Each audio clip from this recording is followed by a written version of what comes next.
Welcome to our next edition of the Foundation Speaker Series. My name is Karen, and today I am honored to be spending some time with Troy Gunden. Troy serves as the President of Herr Foods and is the grandson of Jim Herr, the founder, and nephew of Ed Herr, the CEO. After graduating from Furman University, his passion for the outdoors led him to embark on a 6-month journey hiking the Appalachian Trail from Maine to Georgia. He then began his career in the financial industry. In 2004, he joined the Herr's team with a desire to learn the business and continue the legacy instilled in him by his grandparents. He started out as a route truck driver and moved on to various positions within the company. In 2010, Troy earned his MBA from the University of Delaware. Over the last 15 years, Troy has worked directly in sales, production, finance, and quality assurance. In 2018, he was named the Executive Vice President and began actively working with Ed Herr on transition planning. The Herr family has developed a third-generation tracker program, which consists of a mix of outside and inside experience designed to prepare a family member for company leadership positions. There are 4 third-generation members on the track, and Troy and his cousin Crystal are actively working on the leadership track for the 4th generation. Troy is married to Laura, and together they have twin 11-year-old boys and twin 6-year-old labs. Troy, thanks so much for spending some time with me. Thanks, Karen. I appreciate it. Absolutely. Well, you have an amazing story, and hers has an amazing story as well. So I think we're just going to jump right into it because, you know, the background is really pretty amazing. I mean, James Herr bought the company with $1,750, right? And Yes. and at the time, it was not a snack food company, right? They were in chicken farming. Right. Yep. You grew up chicken farming. Right. And you guys are in Nottingham, Pennsylvania, correct? Still there? That's correct. Yep. Absolutely. So tell us a little bit about where you are in the line of succession planning, how you kind of got involved. Heard a little bit about you hiked the Appalachian Trail and you were in finance, and all of a sudden, boom, now you're in the family business. So maybe give us a little background there. Sure. And by the way, I should say, I wish we were in person, but I'll give you a little bit of a snapshot. We picked this room. This is my grandparents' house. And after they passed, we turned it into a training center. And I won't lie, this is my favorite conference room. So hopefully the mural in the back comes through. But so to start with our family, I can start a little bit that my grandfather started the company actually 75 years ago this year. So I have our 75th anniversary jacket that we're celebrating. And the company is currently run by our 2nd generation CEO, Ed Herr, who's my uncle. And then there's 3 other uncles in the business that help lead the business or have led the business and have now retired. And then I come from a family down in Georgia of entrepreneurs. So I have my father and 3 of his brothers. Each of them started their own individual businesses. And then my mother started her own business. And so she's been actively a board member at hers, but she's also had her own business. And so you can imagine growing up, business was just the owning and starting of businesses was just kind of in our blood. And we loved hers, but in Georgia, there was no chips down there. So we talked about it a lot around the dinner table, but it was never the expectation that I would come to the business. So we can talk about that more later. But the idea was overall that we wanted to we just enjoy business in general, which is why it's fun to talk to you today. Absolutely. Tell me a little bit about your teenage years, your childhood years. What kind of things interested you? You said your families they're all entrepreneurs, so obviously you were probably very involved with all sorts of things. But were there certain classes that you enjoyed, certain sports that you enjoyed when you were younger? I'd say I was just normal kid, although I grew up working around a golf course. And so I can tell you my first business was that we would at night go out, sneak out on the golf course and find golf balls. And then we'd sell them to the golfers the next day, which is kind of comical because sometimes we would sell the same golf ball that the guy lost the day before. to it. But we'd also, I remember specifically had this business model where we would sell snacks and non-Hershey related snacks, but snacks and soda. And I remember telling my mom how much money I was making, and she like kind of reminded me, she's like, well, you're making all that money because I went out and bought the soda ourselves, but and we never, had to pay for that. But that was what we enjoyed doing, was golf ball hunting, and then making a little extra money as kids on the side. Wow, that's funny. And I noticed that you call it soda, so I can tell that you're from that side of the state, because on this side of the state, we call it pop. So yes, exactly right. Yep. But seeing as how our program PFBW is run in the central part of the state, we call it soda pop. So we make everybody happy. There you go. Let's talk a little bit now about your decision for working for the family business. And I know there's some difficulties, and I know you're going to talk about that in a little bit. But I think the big thing is for people to understand that jobs are not just handed to you when you're in a family business. You have to earn it. So maybe just talk a little bit about that. Sure. So at hers, the second generation created what they call the third generation track. And the idea is that if you're interested in leadership in the company, then you kind of apply for a role in the business. And there's some prerequisites to get started. So you have to have your bachelor's degree. We also make it mandatory that you have outside management experience. So we actually want you to get promoted at an outside business before coming. And then once you're on the track, the idea is to start at the bottom rung of the company, which happens to be my favorite job, which is running a route truck for us. And then you kind of work your way up through different jobs in different areas of the company with the overall goal of learning about the business by doing the business. So you don't actually like audit a job or something, you're actually there doing the job for several years. So each assignment is 2 to 3 years. And like you said, we have, there's 3 other cousins besides myself that are in this program. But we also have a lot of people that are in the company that are not in that program. They're just enjoy having a career at our company.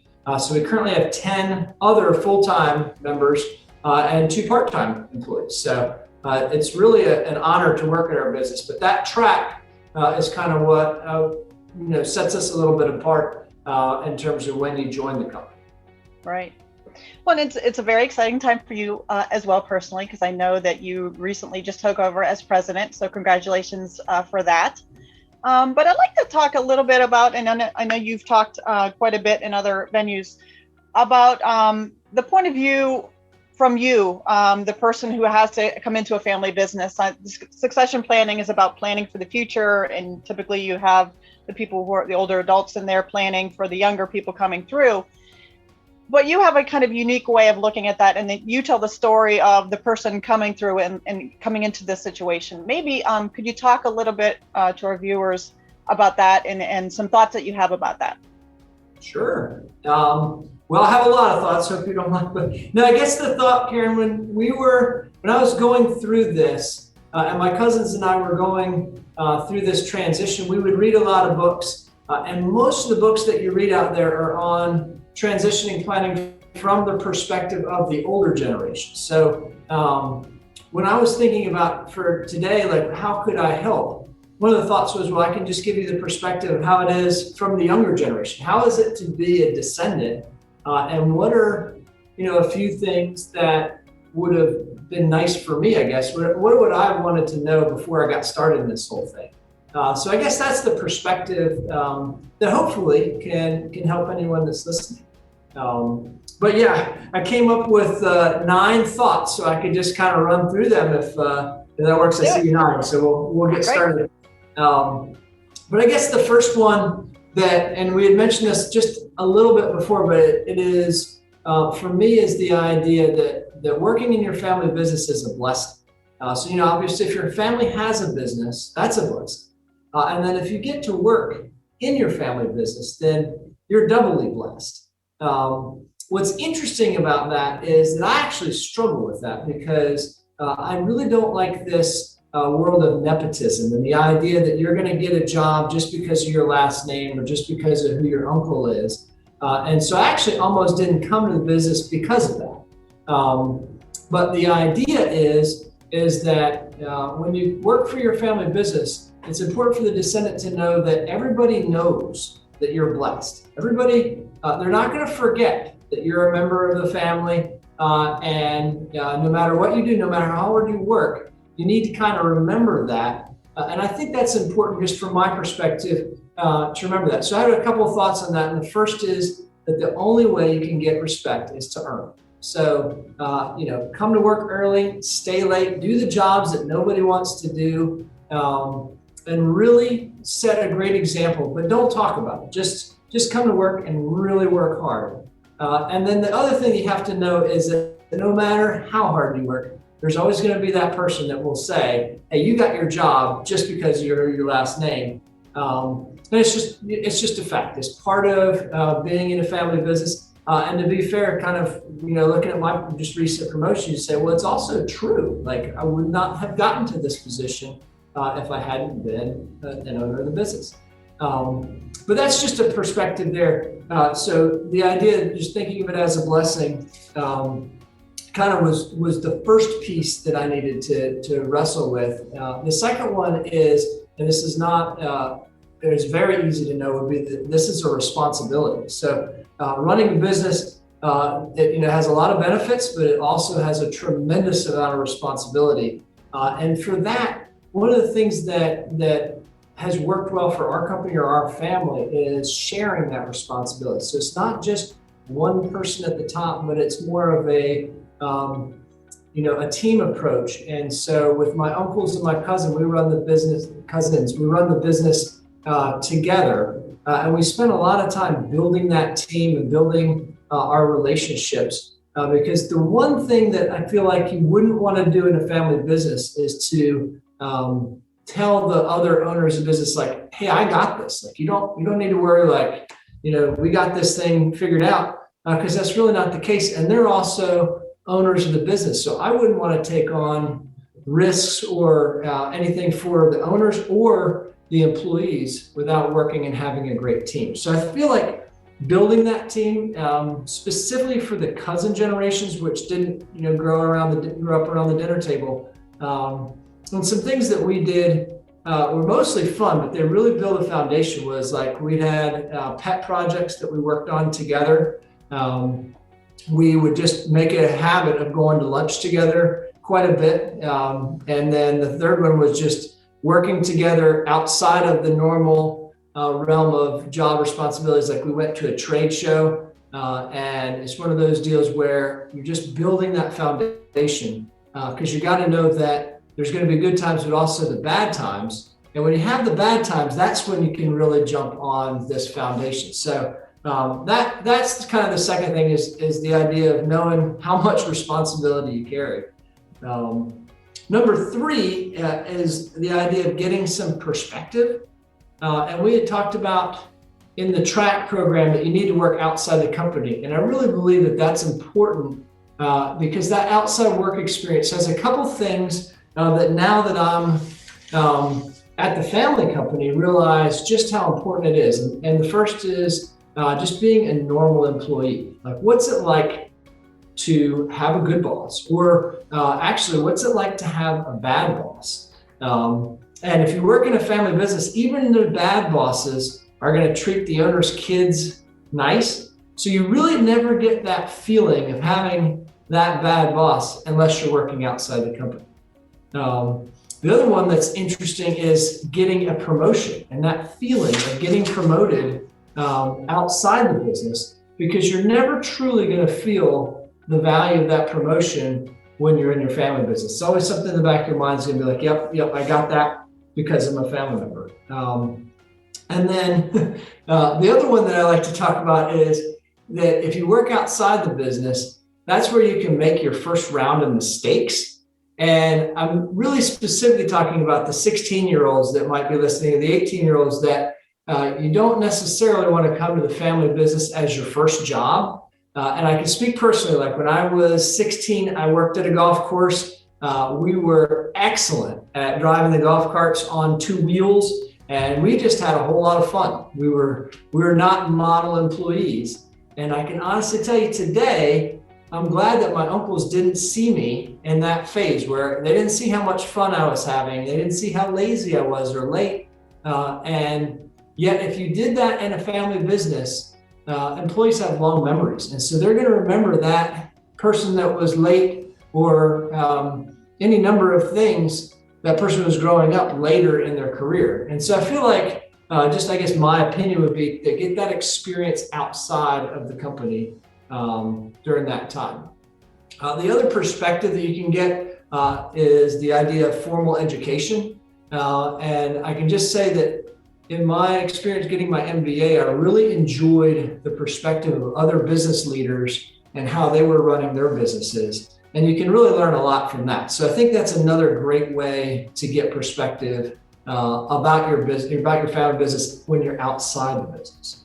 So how am I doing? I think I have a few more here. I can keep kind of chugging along. The fourth one that we were thinking actually is kind of two parts, 4 and 5. So the first is that it's a really great opportunity to ask a lot of questions. So if you're outside the business and you ask your boss a whole bunch of dumb questions, or you just don't do that outside the business because you don't want to come off as ignorant or get a bad reputation. But in a family business, it's actually kind of the opposite, where you really want to be asking why as often as you can, because again, you want to learn about this business. But I'll shift with that and say that there's another round of questions, which I call fishing, and it's not fishing like this sport, but it's interesting that employees and customers are going to be fishing for information from the descendant. And it's important as the descendant comes into the business to know that they're going to ask these questions. And a lot of them are, just innocent questions like, hey, I see you working in the warehouse. What's your next job going to be? Or when are you going to get a chance to run the company? Things like that. And those are really innocent questions, but they're actually, kind of a eye-opening experience for the descendant, because you have to be careful when you answer that. You have to answer humbly and honestly. So I'm not in any way saying to be like a politician and spin or anything like that, but it's the idea that this question is coming and just kind of plan for how you want to answer that in a way that represents the family well and represents the business well. And there's another whole side of this piece where an employee will come up to a descendant and say, hey, I just want to let you know that there's something bad going on over here, or such and such person did this thing. And from that perspective, it's not your direct line of responsibility to fix it, but as an owner, you really shouldn't let this thing go on. So I always would tell people, hey, I really appreciate you giving me this, and I'm going to go talk to my uncles. I'm going to keep your name out of it, but I'm going to go talk to my uncles.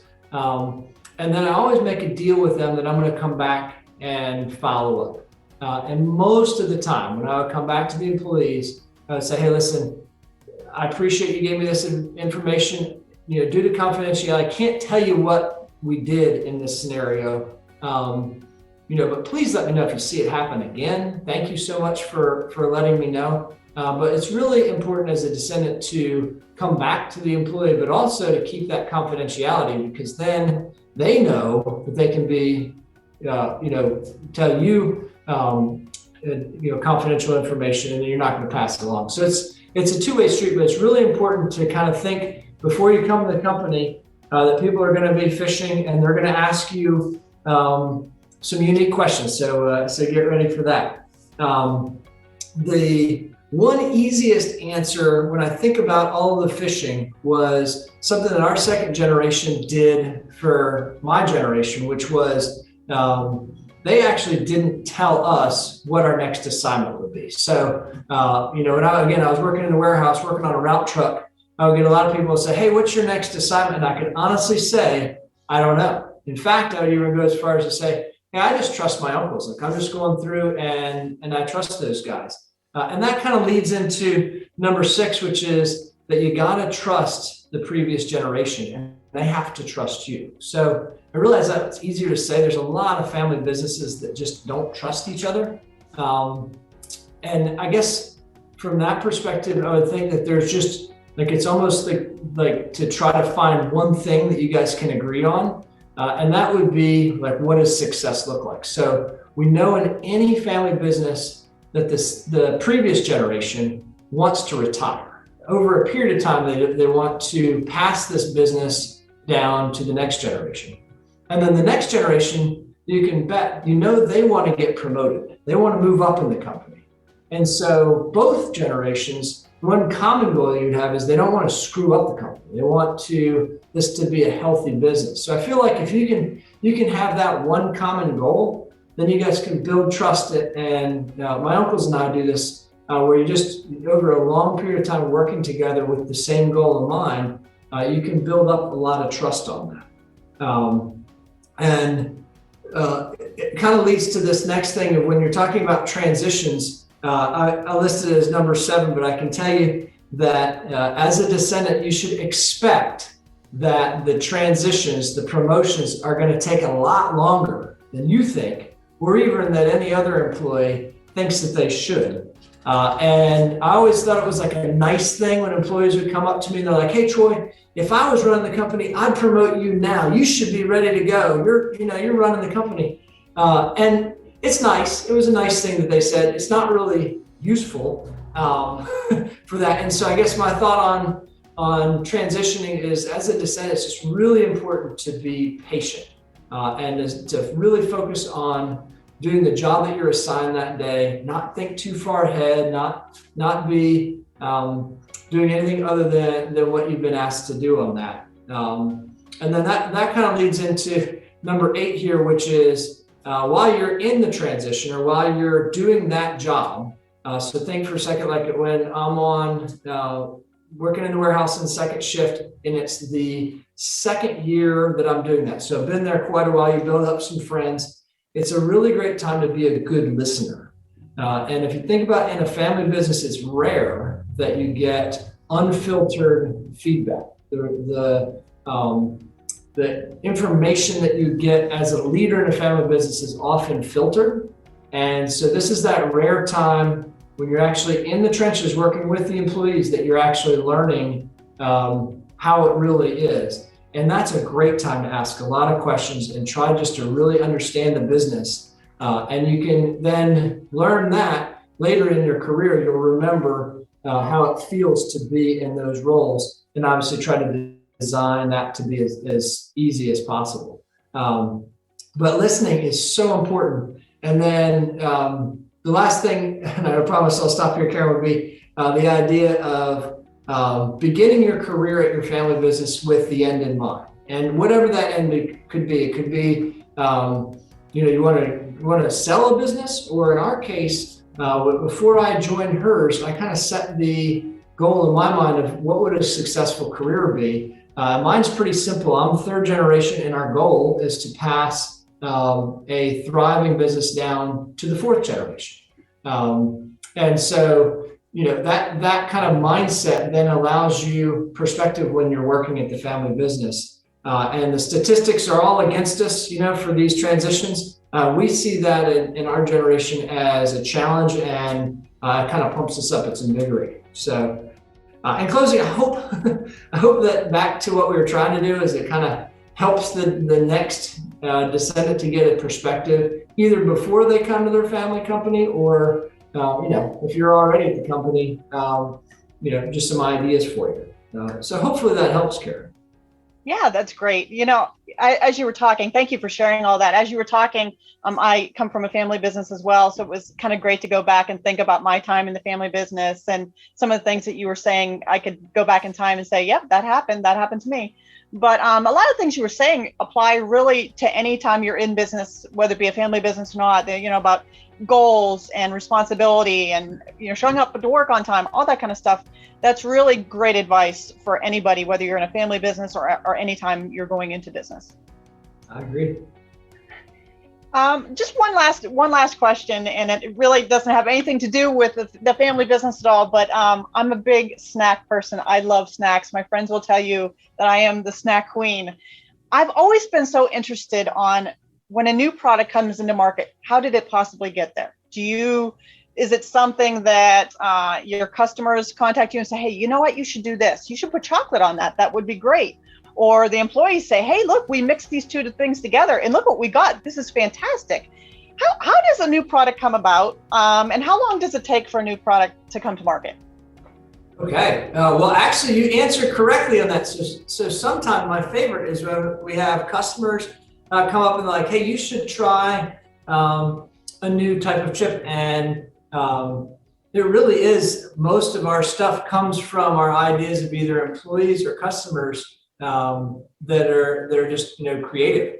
We do have an R&D team that is exceptional. So most of them are chefs, and they work with flavor houses and stuff and come up with unique things. But I think it was funny. I was actually expecting you to ask what my favorite snack is. And you can tell us. Yeah, go ahead. Tell us. What's your favorite snack? Mine is jalapeno kettle chips. Oh, I absolutely love them. And I also have a special nostalgia because that was my grandfather's favorite. But I'm laughing here because I'm looking over at a hat that is our ketchup chips. And my Uncle Jim, who's a second generation, he was a huge fan of the ketchup chips. And he's like, well, it's because everybody has ketchup on their French fries, but they should have ketchup on their potato chips. Same thing. And yet it's not nearly as popular, right? So, but yeah, then it takes about a year or so to get all the packaging and all the market launch and everything for a new product. But yeah, my favorite is when we have either employees or customers coming up with great new ideas. And you guys have a anniversary chocolate covered kettle chip something right now, don't you, for your 75th anniversary?